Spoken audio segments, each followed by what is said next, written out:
नमस्कार जी। आज मैं जितिन गोयल, पुत्र स्वर्गीय श्री कैलाश जी गोयल, मिंचनावाद वाला परिवार से हूँ। मेरे खिलाफ और मेरे परिवार के खिलाफ 3-4 साल से एक षड्यंत्र चल रहा है। जो ये षड्यंत्र मेरे ही पड़ोस में रहने मिस्टर सतपाल मोंगा जी और मिस्टर हरजिंदर सिंह जी। मान्यवर, आप सभी को जैसे मालूम होगा, मेरा एक मैटर चल रहा है पब्लिक हेल्थ का, नकली फिनोलेक्स केबल का, जिसमें मैंने एक एक्सीएन को गिरफ्तार करवाया था, जिसका नाम था रंजीत सिंह मलिक, RS मलिक। जो ये एक्सीएन चौधरी देवीलाल यूनिवर्सिटी के माननीय वाइस चांसलर अजमेर सिंह जी मलिक का रिश्तेदार था, भाई था, जो भी था, मतलब नजदीकी व्यक्ति था उनके पारिवारिक। अब CDLU और नेशनल कॉलेज में तो कॉरिलेशन अपने आप में ही है। तो अजमेर सिंह मलिक द्वारा एक षड्यंत्र रचा गया प्रोफेसर हरजिंदर सिंह के साथ मिलकर, मुझे और मेरे परिवार को टॉर्चर करने के लिए, ताकि मुझे गली मोहल्ले में टॉर्चर करा जाए, मेरा ध्यान इस तरफ आ जाए और मैं पब्लिक हेल्थ वो नकली फिनोलेक्स केबल वाले मामले से दिमाग मेरा ध्यान हटा लूं। एक मोटी साजिश, मोटी रणनीति, मोटी प्लानिंग करके मुझे और मेरे परिवार को टॉर्चर करा जा रहा है, किया गया। मेरे परिवार को, मेरे फादर तक को टॉर्चर किया गया, मेरी घर की लेडीज तक को टॉर्चर किया गया, उनसे बदतमीजी करी गई, उनसे छेड़खानी करी गई, उनके साथ बुरा बर्ताव किया गया। हरजिंदर सिंह को 25 लाख रुपए अजमेर सिंह मलिक द्वारा दिए गए हैं, यह खुलासा हुआ है। और जो हरजिंदर सिंह जी को प्रमोशन मिली है, वो भी मेरे परिवार को टॉर्चर करने, मेरे पिताजी को मृत्यु शैया तक पहुंचाने का इनाम मिला है। बहुत बड़ी साजिश रची गई है मेरे और मेरे परिवार के खिलाफ। अड़ोसी पड़ोसियों को, राजेश गोयल को, अनूप गर्ग को मेरे परिवार के खिलाफ और मेरे खिलाफ किया गया। हरजिंदर सिंह फर्जी रेजोल्यूशन पास करता है कि जितिन को हुड्डा में नहीं घुसने देंगे। क्या किसी हुड्डावासी की इस मामले में सहमति थी? सहमति थी तो साइन क्यों नहीं किए गए थे? बहुत बड़ा मामला आज उजागर कर रहा हूं।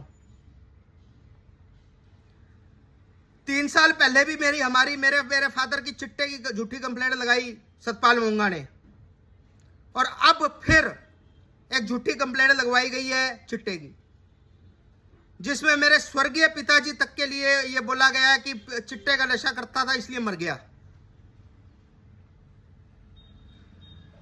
बहुत बर्दाश्त कर लिया जी, अब मैं बर्दाश्त नहीं करूंगा। मैं जिला प्रशासन, माननीय मुख्यमंत्री हरियाणा, SP सिरसा, माननीय DGP साहब हरियाणा पुलिस, इन सब से मैं गुजारिश करता हूं, इस सारे मामले की जांच करी जाए और जो दोषी है उनको सख्त से सख्त सजा देने का काम किया जाए। और हरजिंदर सिंह की जो प्रमोशन गैर कानूनी तरीके से उसको प्रिंसिपल बनाया गया है, इसको तुरंत प्रभाव से सस्पेंड करके एक इंक्वायरी गठित करी जाए और इंक्वायरी के आधार पर आगामी कार्रवाई अमल में लाई जाए। मुझे और मेरे परिवार को बहुत परेशान किया जा रहा है। राजेश गोयल जी ये कहते हैं कि जितिन और उसके परिवार को नंगा करके हुड्डा से बाहर निकालेंगे। मैं माननीय सचिव महोदय सिरसा क्लब से पूछना चाहता हूं कि आज तक उन्होंने कितने परिवार की लेडीज को, क्योंकि मैं तो देखो जी अकेला हूं मेरी फैमिली में, अब फैमिली में लेडीज और बच्चे हैं, कितनी लेडीज के साथ इन्होंने ये घिनौना काम करे हैं। अनूप गर्ग साहब कहते हैं जी रांड मेरी मदर के लिए। मैं अनूप गर्ग साहब की माता जी, धर्मपत्नी जी से और बहनों से यह पूछना चाहता हूं कि अनूप गर्ग साहब जो रांड की गाली देते हैं उसका अर्थ तो समझा दे जी। रांड का अर्थ यह होता है। मोंगा साहब, बानिए की लुगाई चका लेंगे जी, दीवार तो बना के रहेंगे। साहब कितनी बाड़ियों की लुगाइयां चका ली, शर्म नहीं आती आप लोगों को कि आपके घर में मां बहन नहीं है क्या? जितना मेरे साथ अत्याचार हो रहा है भगवान देख रहा है जी, और कानून देख रहा है। मेरे को किसी सज्जन व्यक्ति ने एक सलाह दी थी कि आदमी के आगे रोना छोड़ दे, परमात्मा के आगे रो, ऐसा इंसाफ होएगा कि दुनिया देखेगी। इसी कड़ी में आज मुझे कानून पर, मुझे परमात्मा में भरोसा है, और मैं हरियाणा सरकार से यह गुहार लगाता हूं कि सारे मामले की जांच विस्तृत करवाए और जो दोषी है उनको कानून के तहत सख्त से सख्त सजा देने का कार्य करें। धन्यवाद।